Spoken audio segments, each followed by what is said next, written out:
Hello. Hi. As I'm sure you could tell by the title of this video, this is gonna be just a little guide on how to deal with grief.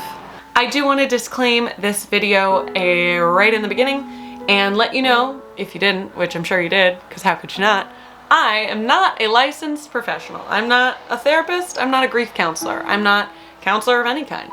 I don't have any certifications besides classical Pilates, and that's not what this video is about. I'm just a girl who's had an experience and wanted to share the little things that I did that made me feel better. So with that, here you go. Basically, I just wanted to share some things with you guys about what my grieving process was like. Doesn't have to be the same for you. It's probably not going to be. I just remember when my dad died, I really wanted something that was more accessible and like more lighthearted than like, hey, somebody died, here's how to deal with it. And like that just made me feel worse and made me feel really disconnected from my own experience, honestly. So I wanted to create a space for you, if you're dealing with grief in any form, to sort of just deal with it because it's the worst. And I think that oftentimes grief and bereavement literature and videos are so heavy, like rightfully so, because it's a very heavy topic. But I think it can sort of, some of your actual feelings can get lost in like all of these heavy words and deep and like very meaningful articles about like how to deal with this thing that you're going through, when in reality nobody knows what anybody is feeling exactly, you know. When I was 17 and my dad died, I'm going to have a very different experience than if somebody else's dad died when they were 17. It's just like simply how life is. Nobody ever experiences anything in the exact same way.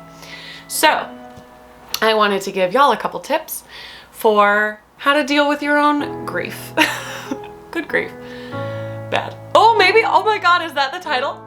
Good grief? Tell you what, that's the title. If you guys want a video where I help you like be there for somebody else's grief, I would love to film that video. So please let me know in the comments. If you want like, my friend's parent died and I have no fucking idea what to say, I'd like to help you with that too. But this one is just for you if you are grieving. So here are a couple of things that I did to help my grieving process. One of the first things that I did was obviously cry so much. I cried all day, every day, for a couple weeks. When I say all day, I mean all throughout the day. Like I didn't wake up crying and eat breakfast crying into the, well, I did for a couple days. But that's something that is so important, is to, it sounds so obvious, but to feel your feelings. And if you're feeling so sad that the person who you lost isn't there, feel sad and be sad and lay in bed, and that's okay. If you're really mad that you feel like they left you, that's okay too, because they did. Not on purpose most of the time, I hope, but you know, it's somebody leaving, and it's not being able to be with that person, and that's annoying and that's frustrating, and you're allowed to be mad. That's part of the grieving process, is feeling all of these like very common feelings. There are the 5 stages of grief, which I know like isn't like scientific necessarily, but it's something that a lot of people do experience, which is denial, anger, bargaining, acceptance, denial, anger, depression, bargaining, acceptance, something like that. And you know, it's just, I can't stress enough how important it is to be honest with yourself about these feelings. Like, I'm not the kind of person who says like, when somebody's like, hey, how are you doing? And I'm like, oh, I'm great, if I'm feeling bad. And I learned that because of when my dad died and people would say, how are you doing today? And like genuinely meant it. I'd be like, I'm feeling really heartbroken today. Thank you for asking. And then that opens up a conversation where you're saying, I'm vulnerable and I need your help. And just so you know, you can ask for help without having somebody do something. Like, you can say, I'm feeling so sad today. Can you come over and not talk to me? And I'm gonna go ahead and guarantee that most of the people in your life will be like, yeah, I'll be right there. And they'll come over and they'll sit on your couch and you guys will not talk for 4 hours and then they'll go home. Because sometimes it's just nice to have somebody there. Death just sucks. Grief sucks. Like, it's, you know, there have been millions of poems and songs and books and masterpieces painted about how hard the grieving process is, and those are so important and so beautiful, but it sucks. Like, when you boil it down, when somebody you love dies, it blows. End of story. So if somebody's like, tell me how you're feeling, tell me what you're going through, you can be like, I'm bad, and that's fine. Another thing that I loved to do, and still love to do, as you guys know, is talk about my dad. I talk about my dad all the time. I talk to my boyfriend about my dad and like what I think he would have thought of him and what he would have said in situations. My brother and I talk about my dad a lot. My mom and I talk about my dad. My friends and I talk about my dad. I remember one time, oh, this is probably gonna make me cry, which is fine. One time I was having a sleepover with my friend. It was probably like 3 or 4 months after my dad died, and we were falling asleep, and I was like, oh, I really miss my dad. And she was like, I do too. Oh, that was sweet. We're not friends anymore, but that was really nice of her. It's nice to talk about the people that you love and that you miss. Like, you know, when you're talking about, like, when your like aunt asks you how school is and you're like, oh, it's good. Like, I'm so happy I have my best friend, Laura. Like, she's so funny. She's so excited. It makes you happy. It makes you remember them. It makes you excited to talk about them and share things about them. And I love doing that. I've always loved sharing things about the people I love with other people in my life. And it sort of can bring up like memories that you forgot, like talking to Michael, my boyfriend, about my dad. Sometimes I'm like, oh my God, I forgot he used to do this. Like, I didn't think about it until we went over here and we were talking about him and blah, blah, blah. So that's kind of a nice way to keep their like memory alive. I think that, I don't know, I think that that's sort of a weird way to put it. I don't love saying it like that, but it's a nice way to just like remember them and to think about the funny things they used to do and the annoying things that they used to do that you know, wish they were still doing, but like tough Nobody's gonna like this video. Another thing that I really like to do for my grieving process was, obviously, I like to cook a lot, and you guys know on my channel, Dead Dad's Kitchen, I make all my dad's old recipes and I share them with people who I love. Right after my dad died, it was just me, my mom, and my brother. It still is, thank goodness. But we were all still at home for quite a while, all of us living under the same roof, so we would have a lot of dinners together. And as I've mentioned in 100 of my videos, that was a huge deal for me, for my family, was to have dinner together every night, pretty much. And so getting to like carry on that tradition with the food that he used to make really kind of bonded us even closer, and being like, oh, this is so good, but like, remember how dad did it like this, and da-da-da. So that was always really nice. Or like, if the person who you lost loves like hot dogs from a certain place, go get hot dogs from there every once in a while. Go get the thing they used to order. Or don't. I think that sometimes people get a little too precious about that, honestly, where they're like, I have to do everything the same way that Papa did. And it's like, that's beautiful and amazing sometimes, but also like, you're allowed to change stuff up a bit, and it doesn't mean you're like disrespecting them or hurting their memory, you know? Another thing that I like to do was, I'm a big TV person. I love TV. I've always loved TV. And something about watching TV and sort of disconnecting for a little bit. I want to preface this with, it's important to feel your feelings. 100%, absolutely. Do not suppress things. Don't push things aside. Don't ignore feelings. Don't do anything like that. But also, you can't just be a big ball of feeling all the time. You know, like, you need a break mentally and physically and emotionally. And so my break was watching Friends. I watched the show Friends every single day, and I just found so much comfort in these characters that I knew and loved before my dad died, still being there after he died, and them not knowing anything about me or my life. This show was not about how sad everything was for me back then. It was not about how difficult, oh God, you must just be, because as amazing as it is to have the support that I got to have, and hopefully you guys get to have as well, as wonderful as that is, it can be a little exhausting. It can be exhausting to have every single one of your teachers be like, let's step outside for a minute. It can be exhausting to have a friend who you haven't talked to in 6 years be like, so what happened?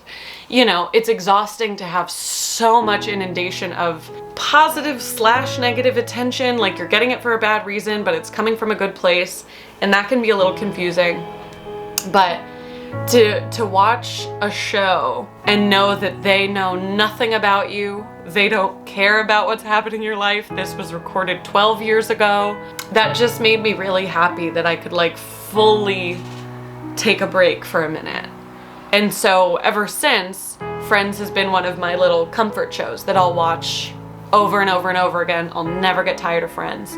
I suggest, if you're looking for a little comfort show like that, I suggest Friends. I suggest New Girl.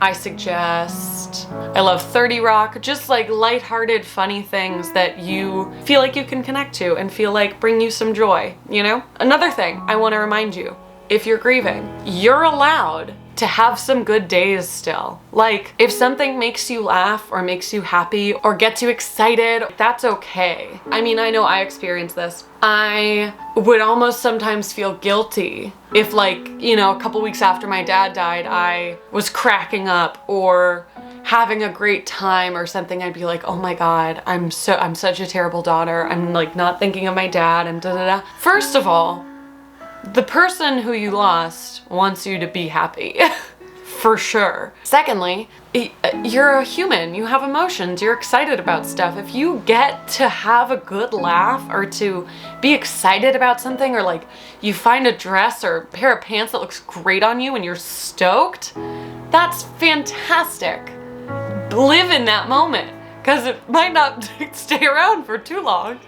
Yeah, so do that for sure. Don't be afraid of positive feelings. There are a lot of things that people say to do. In the beginning of this video, I mentioned like all the articles and, you know, videos that people send to you being like, hey, like saw this and thought of you. Maybe you'd like to do some of the activities or homeworks that come with the grieving process. There were a bunch of articles that said to like journal your feelings every day, or to write letters to the person you lost, meditate, or try a new workout, things like that. You know, just there's so many things that people offer to help with the grieving process. A lot of them are spread across different places with the kind of the same information because it's helpful and it really works for some people.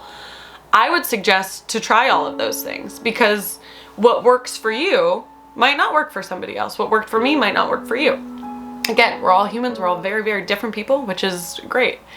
Like, I am not a journaler. I am not a meditator. I'm not somebody who feels better after those things. Those things feel like homework to me. I personally really like to just share stories about my dad, to talk to my family about my dad. That helped me heal a lot. Also, of course, if it's available to you, therapy. Huge. And if you find the right therapist, they're gonna be great and they're gonna be so, so helpful. Those are just some things that I suggest. Oh, this is one that I'm sure everybody's gonna tell you and you're gonna be very annoyed by it, but like, you and I are friends, so just listen to me because I'm not gonna steer you wrong, you know? Drink some water. I'm just gonna go ahead and say drink a little water, right? Why don't you drink some right now? Here, I'll drink some with you.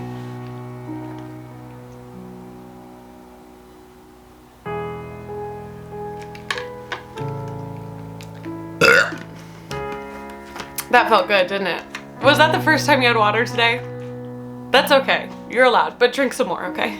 Try your best to get some good food in you. It's likely that you're not really tasting much anyway, so why not throw some broccoli in there? Yum. Oh, obviously, another thing I do, I make a lot of jokes about my dad, and I think, I know that that's not specific to me and my experience, but I also know that what is specific to me is that my dad was the funniest person I've ever met in my entire life. And if I can make somebody laugh because of him, because of what happened to me, because of whatever, he would really like that. So that's one of the reasons I make a lot of jokes. And if you want to make jokes, make jokes. Do that. It's good. It's nice to laugh. It's scientifically proven to help you feel better. And if it makes people around you uncomfortable, f*** them. Who cares? That's another thing. It doesn't matter what anybody around you thinks. It doesn't matter if somebody thinks you're not grieving properly. Doesn't matter if somebody thinks that you shouldn't be making jokes. Doesn't matter if somebody thinks that you're taking this too hard. All that matters is how you feel and what you can do to help yourself heal. That's really it. That's all you can do, and that's all you should have to worry about doing. So, yeah, this is just a quick little video. I don't know exactly what compelled me to record this today. I have the honor and joy of having a lot of you guys here with me. So first of all, thank you for that. And sometimes you reach out and you share with me that you're going through some really tough times. And I just wanted to provide you in the best way that I could with a little guide. Here you go. To help you deal with probably the hardest thing you're gonna have to deal with ever, I would hope. If you guys have any little tippy-roos that you wanna leave in the comments, I would love to read what you do to help you cope. I hope this helped. If it didn't, I'm sorry. And I'm sorry for your loss, because it sucks. Again, the worst. If it did help, I'm honored to have been able to be any help at all in a very difficult time in your life. So, thank you very much for watching, and thank you for letting me be that.